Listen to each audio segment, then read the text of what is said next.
Introduce here Donna. Come on out, Donna, who came to join us all the way from San Francisco. She's a director of product for Airbnb. She just joined us 2 months ago, but she has been a super host for much longer.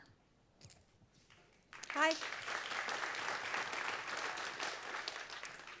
My name is Donna Bayer, and I am the director of Host and Homes. So I am the first product director to focus exclusively on the host experience.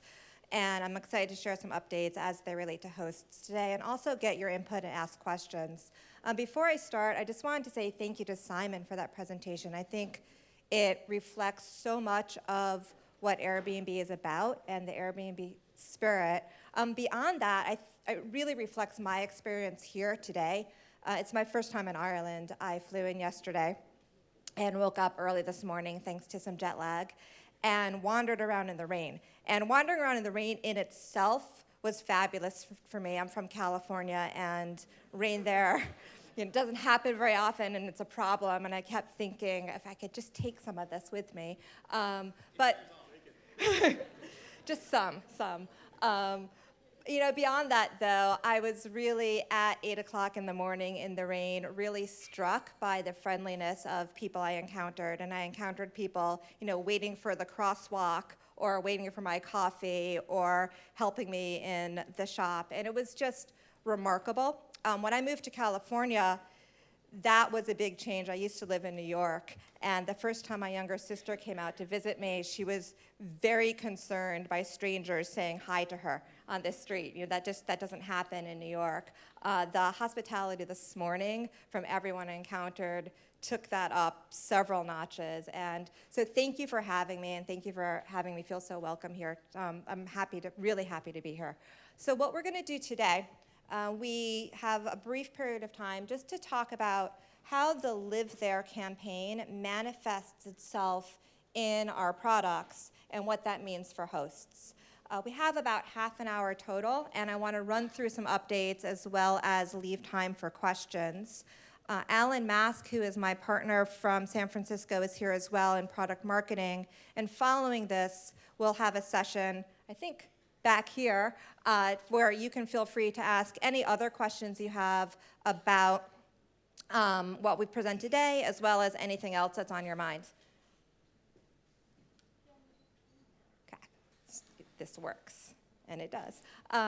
As Sarah says, I've been here for 2 months, which means that I might not be able to answer all those questions, but I am excited to hear them. I've been a superhost long before I joined Airbnb. I've been a host and a superhost in San Francisco. And really what that means is my journey as a host is probably similar to many of yours. I started because we had some unexpected expenses as a family, and it was a good way to make extra money. And I'm a host now. Both for that reason continues, but really more than that, it has become a way of life and a way of being for myself and for my family. I have 2 boys. They have learned how to change sheets and clean toilets, and the space is where they usually play video games, so that doesn't happen quite as much anymore, which is also good. But it really has, for all of us, just raised our level of hospitality.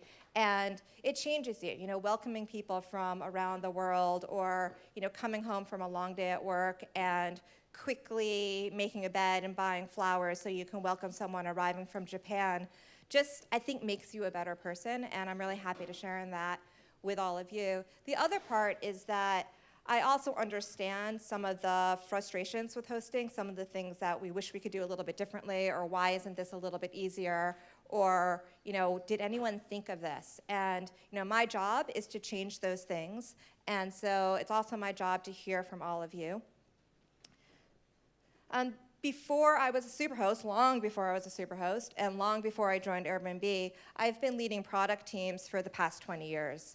And what leading product teams really means, quite simply, is I get to be out there understanding what my customers need, and not just what they say they need, but getting to the reason behind the need. And then I get to work with a bunch of engineers and a bunch of designers and turn that magically into product, right? And I've been doing it for a really long time. It's really fun for me still every day. I can't imagine having a different job. I think the biggest lesson over that time is, well, twofold.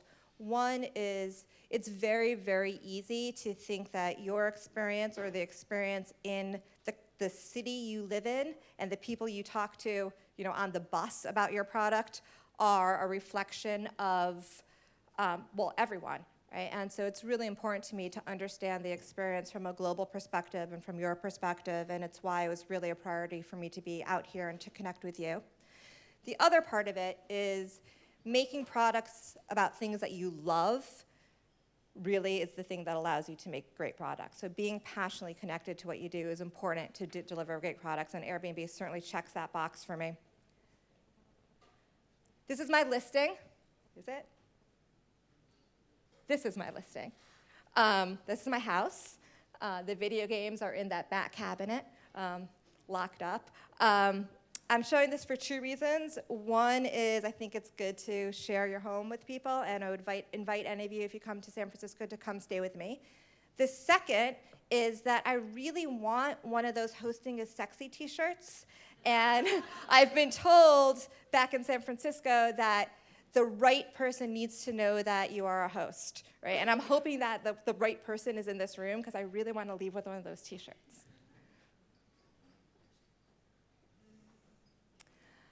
Before we go further, one of the questions that people ask me all the time, the most common question is, what is it like to be on the inside, where the sausage is made? What is that like? This is a poster from the office right near where I sit when I sit, and I wanted to share it.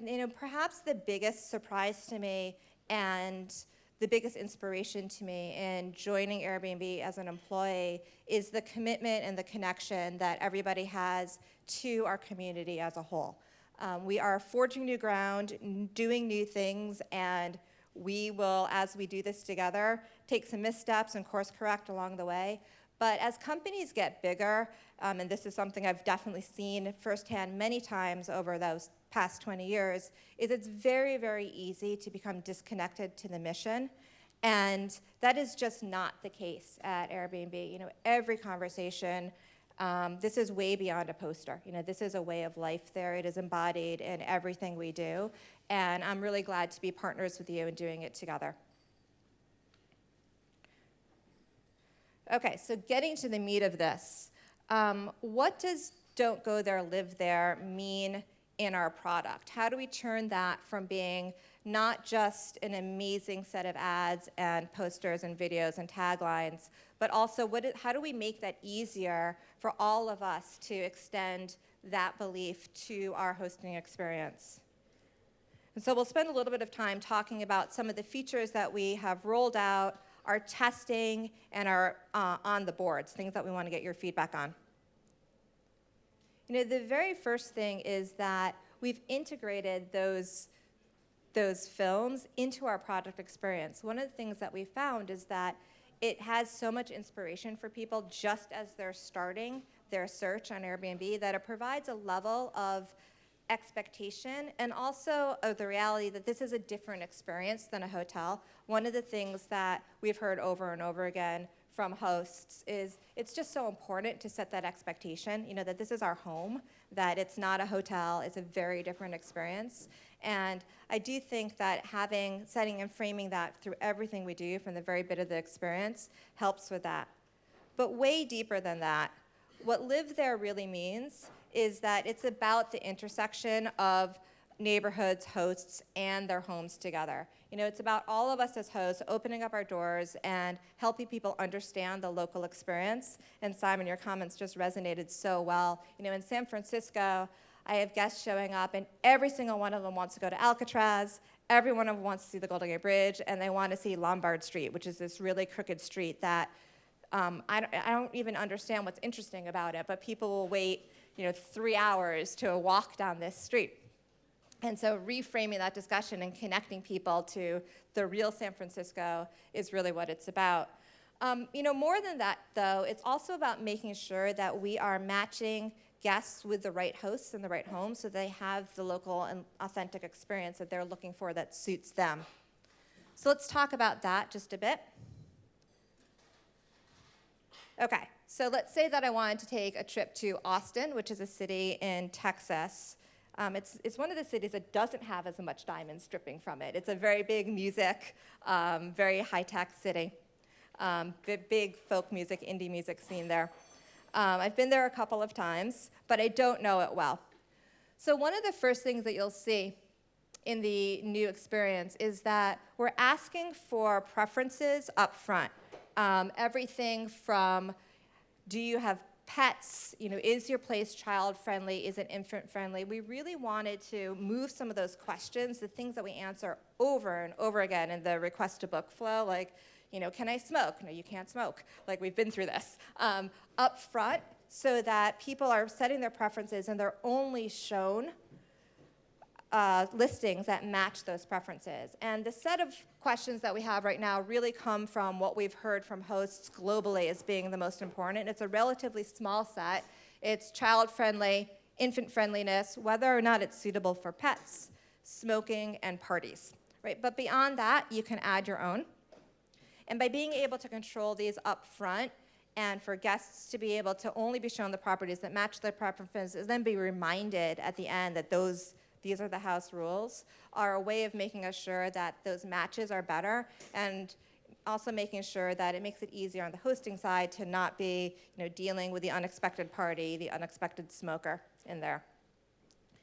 The other area that ties a little bit more to the local feel of it is we're asking people up front, and we're testing this right now, what kind of neighborhood they're looking for. One of the things that we found is that the location where people stay matters a lot to their overall experience. And sometimes it's just hard to understand, if you're not familiar with the city, if that neighborhood is the right fit for the experience that you're looking for.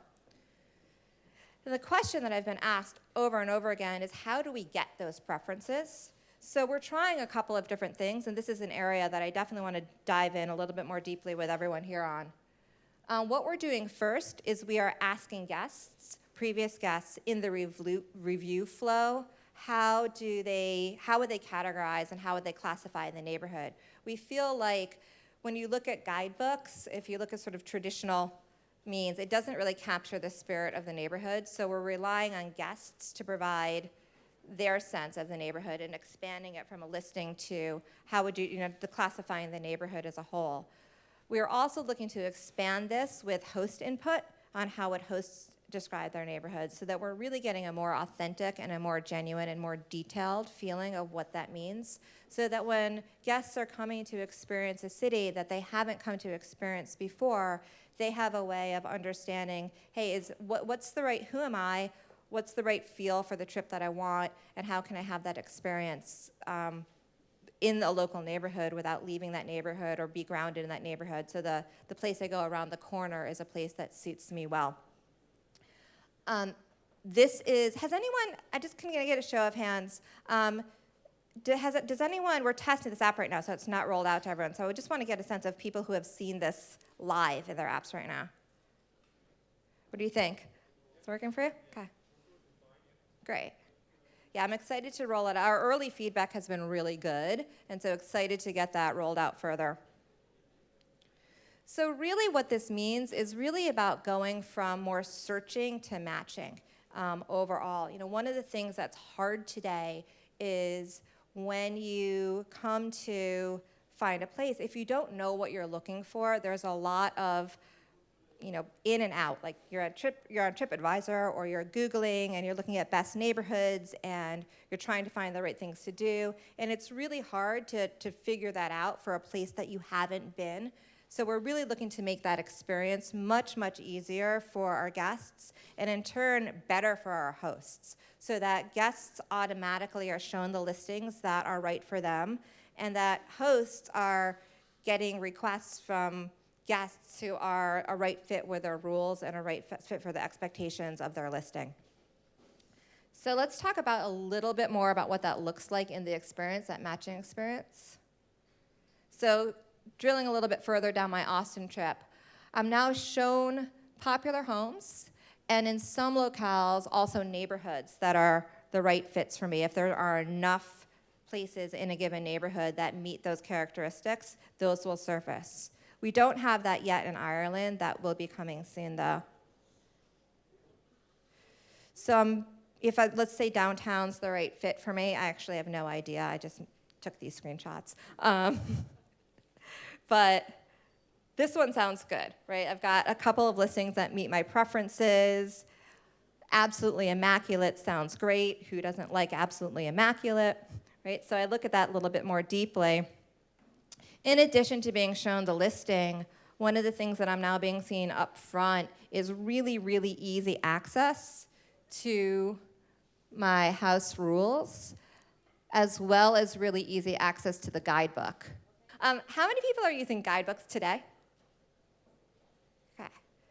So the guidebook functionality, what we're moving to is a much, much more integrated experience with guidebooks. After someone books your listing, if you have a guidebook set up, when they come back, as they're anticipating their trip, we're putting those guidebooks front and center if you have one set up.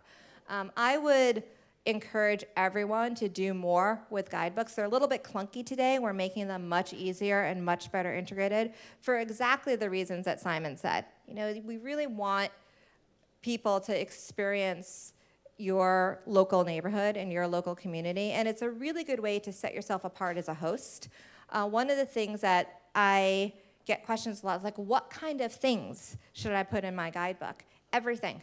Right, the things like the bookstore down the street, the best place to buy laundry detergent. You know, the places that you go in your regular life are the things that get the best feedback for guidebooks. It's not just the parks or the tourist attractions, but all the things that really help people live like a local. Those are the things that really set you apart as a host, is providing good experience. And it's amazing to me the simple things that make that happen. Like, where can I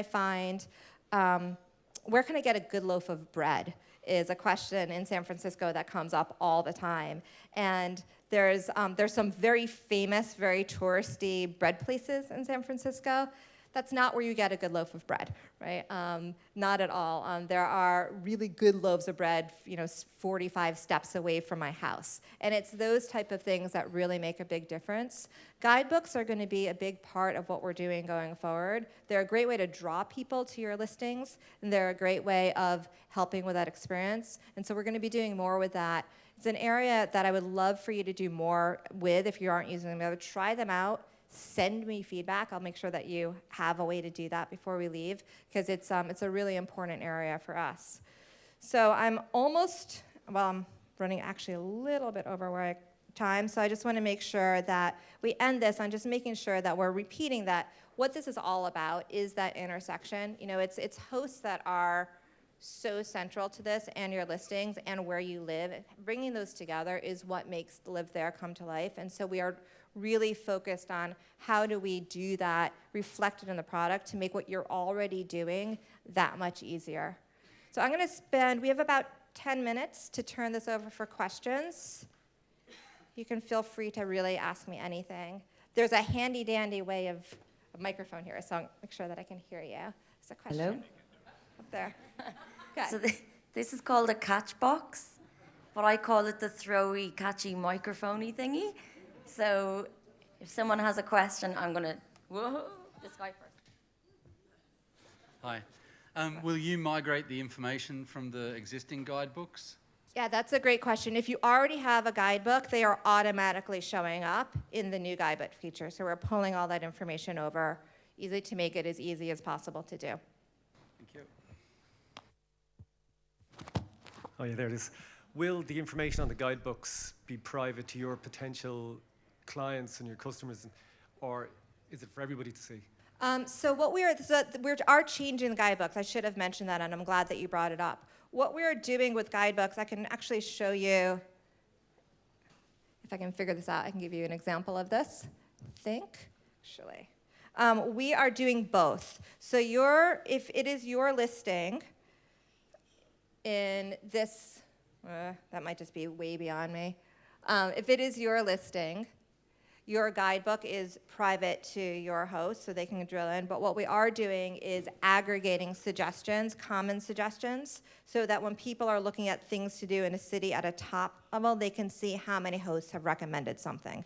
So we are providing, really, the word crowdsourcing gets overused a lot, but we are taking the best of the best and providing citywide recommendations for things that rise to the top. In San Francisco, one of those is Tartine Bakery. Everyone who lives in my neighborhood will send people to Tartine Bakery for the loaf of bread. So Tartine will show up in a recommendation for people looking for a listing near where I live. It's one of the things that happens to be in my neighborhood. It actually happens to be in pretty much everyone's guidebook in my neighborhood. So for popular things, we're aggregating, but when someone has chosen your listing, they see specific recommendations to you. You just throw it. Yeah, I'm just wondering, with the smoking one, would it be possible to have it broken into two, where you have smoking allowed in the garden? Something like that, because I would hate to kind of not allow smokers to come just because I don't allow it in the house, but I have access to the garden, and so if there was a way of somehow indicating that, because I think smokers I think don't mind. that's a great suggestion. You know, we don't do that today. I think that makes a lot of sense, and it's something that I think we should add, right? It would be, you know, it's an easy thing to do, and something that just, it comes up as smoking, Yeah, right? yeah. But I think that's a very good, like, no smoking indoors or outdoors is a great way of doing that. Great, thank you. This is a great example of having a local bias. So in San Francisco, almost nobody smokes. It's very hard to find a smoker in San Francisco. And even just walking down the street at 8 o'clock in the morning, people smoke here, right? Like, it's just notable. Like, and so, yeah, that's a good example of, and a good example of, like, me having a local bias, looking at that, never even thought about it. So, even in the land of the free. Yeah. Not in San Francisco.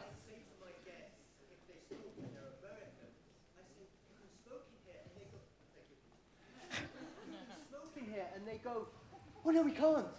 I say, what country are you living in? Like, So, you know, it's not a prison. It's not a hotel. yeah, smoking, it just doesn't happen. It started with, I can't even remember, maybe 10 years ago in San Francisco, there was a big thing because banned smoking in bars. And that was the first place. I guess restaurants started, and then bars. And now you can't smoke within like a radius of a lot of buildings. So people just don't smoke. So yeah, that's a great recommendation.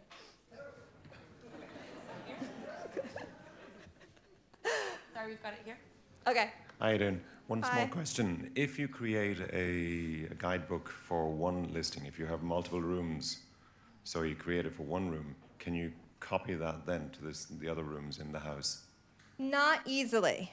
So the question was, can you actually keep if you've got multiple listings in the same house? Not easily. However, one thing that I would like very much for us to move to, and something that we're starting to work on, is nesting those listings, so that if you have multiple listings in the same house, they can be a unified listing, which will solve the guidebook problem, but also solve some bigger problems that many of you have today about coordinating those, whether it's coordinating guidebooks or making that more efficient or integrating calendars. I think nested listings where they can all be unified in a home is the bigger way to solve that problem for you.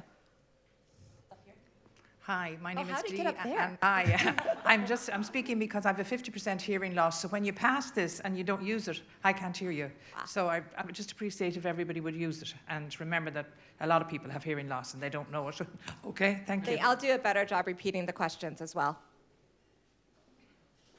I just wanted to go back to the point you made about how the platform is moving from searching to matching, which I think is a good idea. But one of my favorite things about Airbnb is that you didn't always know what you were going to find, that sometimes you'd find a wild card or you'd find a diamond in the rough. Will there still be something like that in the way that properties are presented to you? Yeah, so the question was really, are we gonna overmatch? Are we still gonna allow for discovery and for the diamonds, the rough, or something that you didn't? Absolutely.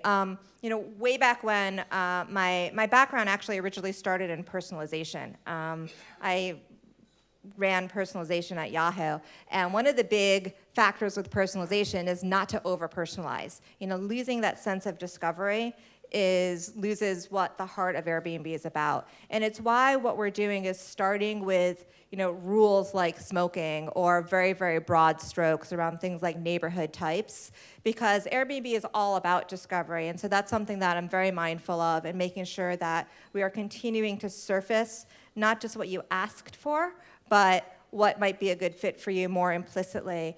Particularly for travel and exploration, that's really important, because if you are coming to a place where it's unfamiliar to you, there's verbiage in the personalization space called the popularity problem. Like, things that people have heard of before or things that they think they're searching for will always rise to the top. And so very, very conscious about not over-indexing on things that people are searching for. Search is a very directed experience. If I'm on Google and I'm looking for information about how to make chicken, right? I really don't want discovery, right? It's not the time to be talking about lobster. But if I'm looking for neighborhoods, if I'm looking for neighborhoods, having a bit of a broader expanse around the type and the qualifications of that is important for us. Okay, last question. Location. We live in a very rural location, i.e. peace and quiet. It's on your list of options. Rural doesn't come up, so I can't tick any of those boxes. The actual rural or peace and quiet?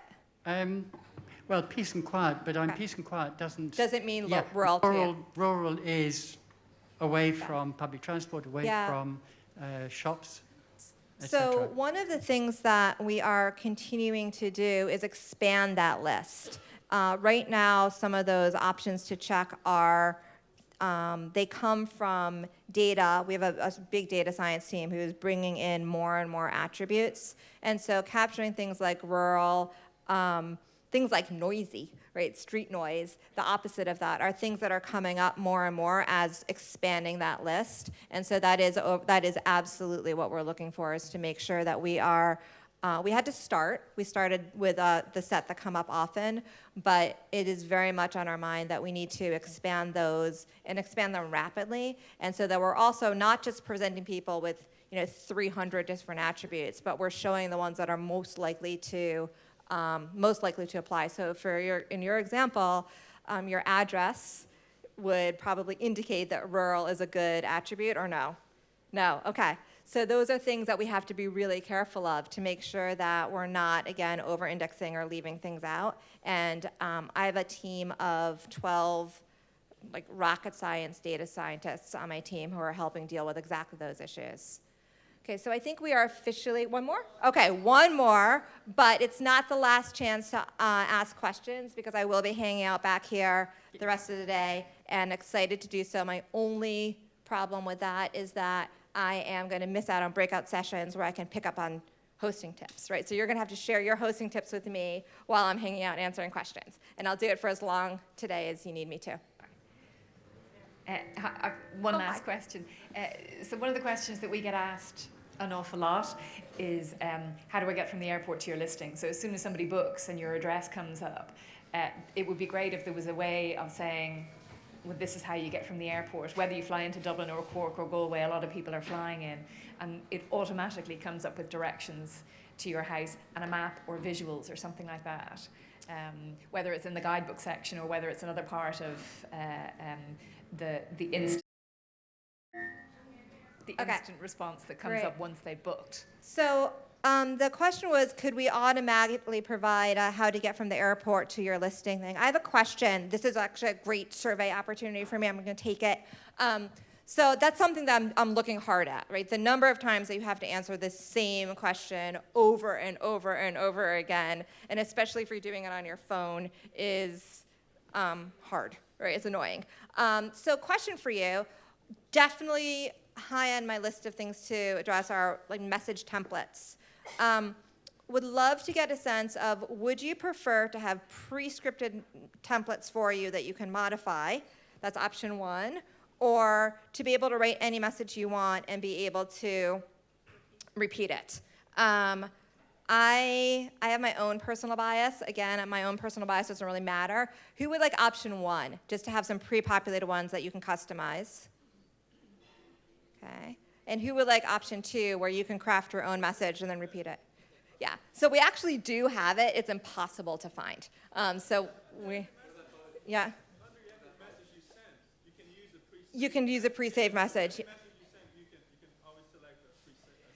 It's surprisingly hard for people. It took me until last week to know that we had that, right? And on mobile, personally, like, wait, we have what? It just was revolutionary. How many people knew we had that? Is that on phone now? It is now. Yeah, it's rolling out on phone now. So yeah, it's on web right now. We're rolling out on, I think it's available on Android right now, and it will be rolling out on iPhone just for basics. But one of the things we're looking at is just the pre-scripted ones. And I'm just, like, I think we actually get 95% of the way there if you could know that we have what you already have and make it a little bit easier. I'm getting cut off. Sorry, I'm the meanie. But the good news is we have both Donna's attention and also Alan, her colleague, are going to be hanging out back here in the kitchen for the rest of the day. But I just want to give you a T-shirt as the person who flew the furthest to talk to. She flew all the way from San Francisco to talk to you guys for 25 minutes, so I think that's pretty cool. Thank you. I said you weren't going to see me again. I was clearly lying. I'm going to introduce one last person.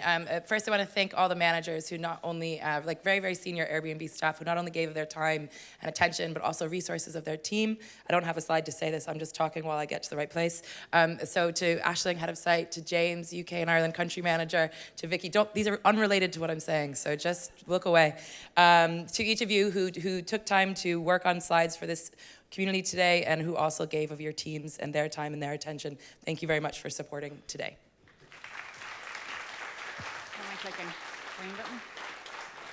Super, thanks, Sarah. Hello, everybody. My name is Vicky Stevenson. I head up our customer experience team here in Europe, Middle East, and Africa. So that's pretty much the team that every time you email, phone, chat, get on social media, they're the team behind the scenes that are helping you out, hopefully in the best possible way whenever you need help and support. I am the last gig, so I promise anybody who doesn't have a cushion under your bum, I promise you I won't take long. In terms of what we were actually talking about today, one of my main things today is just to kind of give a little recap of the day. So we started off, first of all, with Aisling talking about Belong Anywhere, and hopefully kind of helping you to understand our mission there and helping you to connect with that. In terms of welcoming you here, we all welcome you here to this space. So it's a really special day to see you here in the warehouse and filling it. It is very new for us, so we're not used to seeing you enjoying it and having your lunch here and everything else. So, really special warm welcome from everybody from the Airbnb team to you here. When Aisling talked about Belong Anywhere, she was talking about the difference between living and traveling, and what was that difference. And you are all ambassadors here of Ireland, and every time you open up your doors and welcome somebody across those doors, you are enabling them to live like a local. You are, providing an opportunity for a really authentic experience in Ireland, which I think is a huge responsibility on everybody's shoulders to be able to do that. If I can just click over here. Myself, I was recently in Cladaduff in Connemara. Is there anybody from the Wild West here in the house? Beautiful part of the country. How stunning was that? In terms of what we actually did there was we talked about, I'm just going to my little picture here.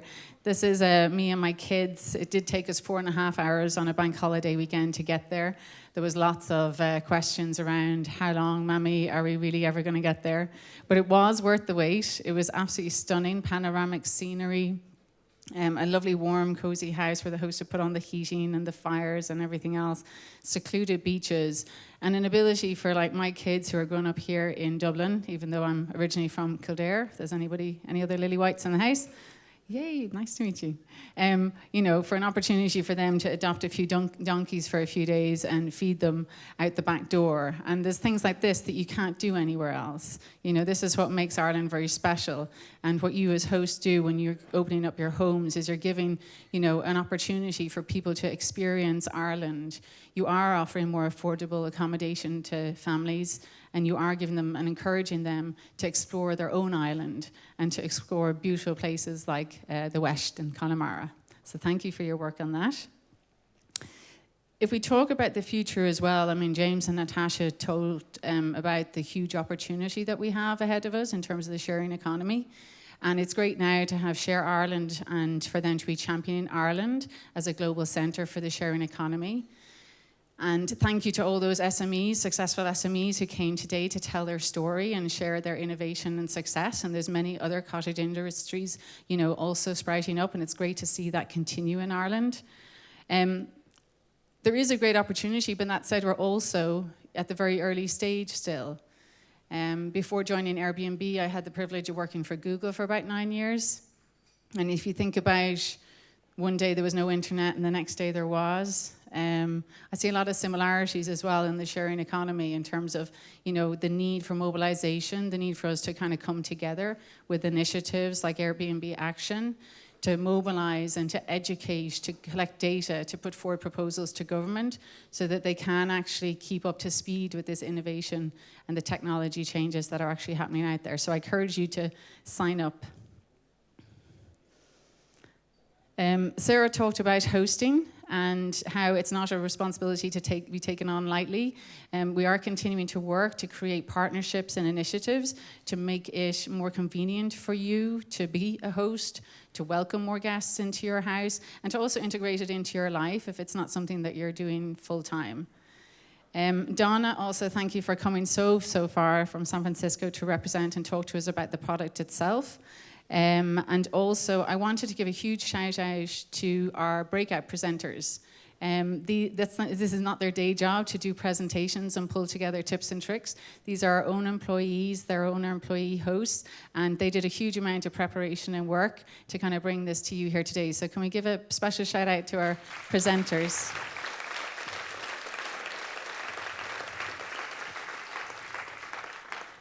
The other kind of shout-outs that I need to also do is that we have Sinead and Fiona from our citizenship team. In Airbnb, for the first time ever, we're doing a global citizenship week.